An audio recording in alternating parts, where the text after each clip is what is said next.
Back to channel Foster Academy and I hope you are well and healthy. और आज की जो video है ये हमारी सिविक्स स्टार्ट हो गई है, पार्ट 1 है सिविक्स का। ठीक है, हिस्ट्री हम फिनिश कर चुके हैं, हिस्ट्री के टॉपिक्स हमने कंप्लीट कर लिए हैं। इसके अलावा हिस्ट्री के एमसीक्यूज भी हमने हर टॉपिक के ऑलमोस्ट क्या बिल्कुल अच्छे से क्लियर कर ही लिए हैं। अब सिविक्स की क्लासेस भी चल रही है और सिविक्स के एमसीक्यूज भी चलेंगे। ठीक है, तो सिविक्स की क्लासेस देखिए भाई, और सिर्फ एनसीईआरटी नहीं, एनसीईआरटी से अलग भी उसमें मेंशन है, चीजें अपडेटेड हैं, तो जरूर देख लेना सिविक्स की क्लासेस भी। इसके अलावा आप टेलीग्राम ग्रुप जो है उसको ज्वाइन कर सकते हैं पीडीएफ के लिए और अदर इन्फॉर्मेशन के लिए। ठीक है, तो चलिए स्टार्ट कर लेते हैं अपना विद क्वेश्चन नंबर 1। ठीक है, आज की वीडियो शुरू होती है। बेल्जियम की राजधानी का क्या नाम है? तो इसका नाम बताइए क्या है? तो इसका नाम है ऑप्शन नंबर बी, ब्रसेल्स। ठीक है, क्वेश्चन नंबर 2 है, निम्नलिखित में से कौन सा श्रीलंका में एक प्रमुख सामाजिक समूह नहीं है? तो इसका जो आंसर जाएगा वो जाएगा option number D, Anglo Indian. इसके अलावा भारतीय तमिल, श्रीलंकाई तमिल और जो सिंगली है वो इसके मेन ग्रुप है। एंग्लो इंडियन इसका ग्रुप नहीं है। क्वेश्चन नंबर 3 है, 1956 में पारित एक अधिनियम के द्वारा किस भाषा को श्रीलंका की एकमात्र आधिकारिक भाषा घोषित कर दिया गया?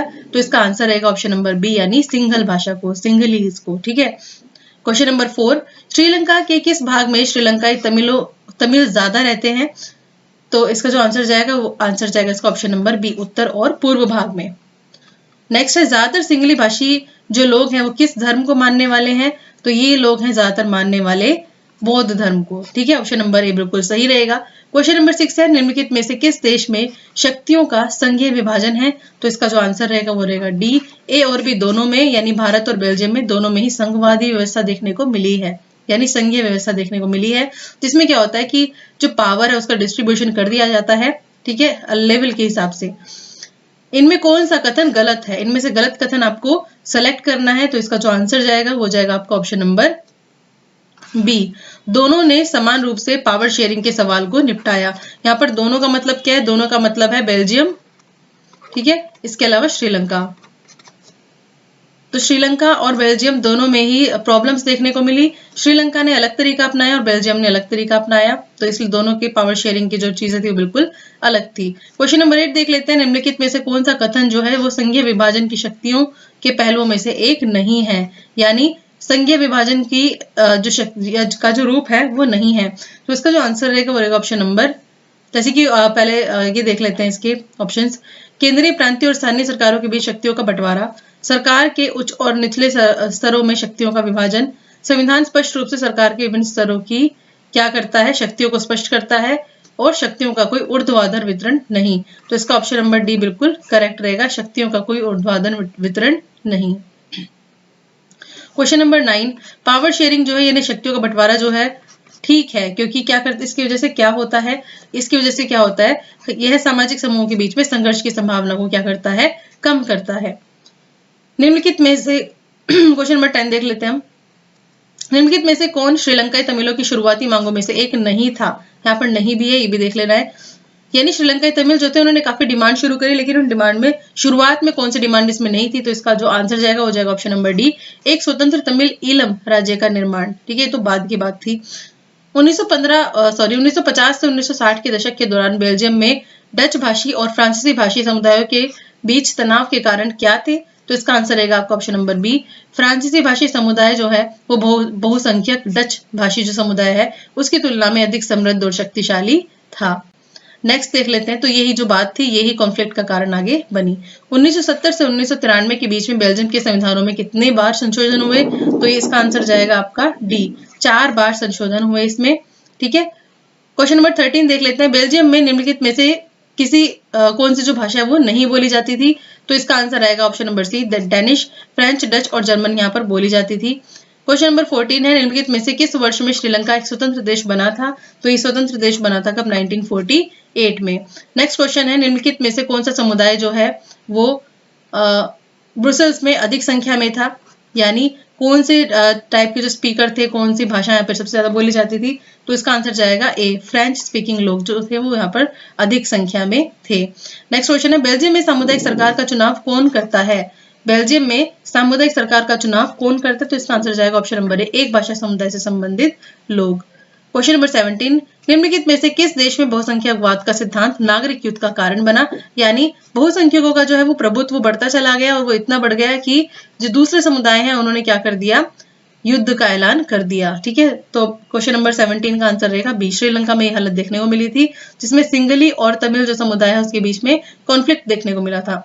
आमतौर पर बेल्जियम में कौन सी दो भाषाएं बोली जाती हैं? तो इसका आंसर रहेगा ऑप्शन नंबर सी, फ्रेंच और डच भाषी लोग। यहाँ पर जो कॉन्फ्लिक्ट का कारण बना था बेल्जियम में वो बना था फ्रेंच और डच भाषा को बोलने वाले लोग। बेल्जियम की आबादी कितनी है? बेल्जियम की आबादी लगभग 1 करोड़ 15 लाख के आसपास, ये बताया है बुक के डेटा के हिसाब से। ठीक है, अब तो चेंज हो गया है लेकिन ये बुक के डेटा के हिसाब से है, काफी टाइम पहले का। सिंगलियों के सामाजिक समूह में कुल जनसंख्या की आबादी कितनी है? तो इसका जो आंसर जाएगा वो जाएगा ऑप्शन नंबर ए, 74%। ठीक है, नेक्स्ट है कौन से सन में यानी कौन से साल में सिंगली भाषा को राजभाषा घोषित कर दिया गया था जिसकी वजह से प्रॉब्लम आगे बहुत ज्यादा हुई थी? ये है ऑप्शन नंबर बी, 1956 में। इसकी वजह से जो तमिल लोग हैं उन्होंने बोला कि हमारी भाषा को एकदम एक साइड कर दिया गया है और ये चीज सही नहीं है। सबसे प्रमुख सामाजिक समूह कौन सा था? तो इसका आंसर रहेगा ऑप्शन नंबर डी, सिंगलियों का जो ग्रुप है उसको सबसे ज्यादा मान्यता दी गई थी। क्षैतिज विवरण से आप क्या समझते हैं? क्षैतिज विवरण का क्या अर्थ होता है? तो इसका अर्थ होता है क्या, सरकार के विभिन्न अंग। ठीक है, सरकार के विभिन्न अंग इस तरीके से जो होते हैं, सरकार के विभिन्न अंग क्षैतिज अलग अलग होते हैं। इसका मतलब होता है सबका अलग अलग अपनी इंपॉर्टेंस है, अलग अलग अपना रोल है, कार्य करते रहते हैं वो अपने हिसाब से। ठीक है, हमारे देश में कार्यपालिका किसका उपयोग करती है? तो हमारे देश में कार्यपालिका किस चीज का उपयोग करती है? सत्ता का। ठीक है, नेक्स्ट है सरकार के विभिन्न स्तरों का में पर सत्ता का जो बंटवारा वो कैसे कर सकते हैं? यानी सरकार को अगर अब अलग अलग लेवल पर पावर का डिस्ट्रीब्यूशन करना है तो वो कैसे पॉसिबल है? तो इसका आंसर रहेगा ऑप्शन नंबर ए, अगर पूरे देश के लिए सामान्य सरकार हो और फिर प्रांत लेवल हो या फिर क्षेत्रीय लेवल पे सरकार हो तो इस तरीके सत्ता का बंटवारा हर लेवल पे पॉसिबल है। क्वेश्चन नंबर 26 देख लेते हैं। 1970 से 1993 के बीच में उन्होंने जो 4 संशोधन किए, उन्होंने का मतलब यहाँ पर बेल्जियम है, बेल्जियम ने जो 4 संशोधन किए थे वे किस बात के लिए किए थे? तो इसका जो आंसर रहेगा वो रहेगा आपका ऑप्शन नंबर ए, देश में रहने वाले आदमी को बेगानेपन का एहसास ना हो। मतलब कोई कुछ भी भाषा बोलता, भाषा के आधार पर तो डिस्क्रिमिनेशन देखने को मिला था। डिस्क्रिमिनेशन क्या था कि चीजें बहुत अलग थी, तो दो ग्रुप थे अलग अलग भाषा बोलने वाले, इनके बीच में कॉन्फ्लिक्ट था, तो हर एक भाषा को इम्पोर्टेंट रोल एक तरीके से बताया, इंपॉर्टेंस दी गई, तो यही चीज वहां पर अच्छी थी। तो देश में रहने वाले आदमी को, हर व्यक्ति को बेगानेपन का एहसास ना हो, इसलिए वहां पर काफी चेंजेस किए गए और संशोधन इस वजह से ही किए गए। बेल्जियम में रहने वाले लोग धन और समृद्धि में कैसे थे? तो ये धन और समृद्धि में कैसे थे? कमजोर और अल्पमत। ठीक है,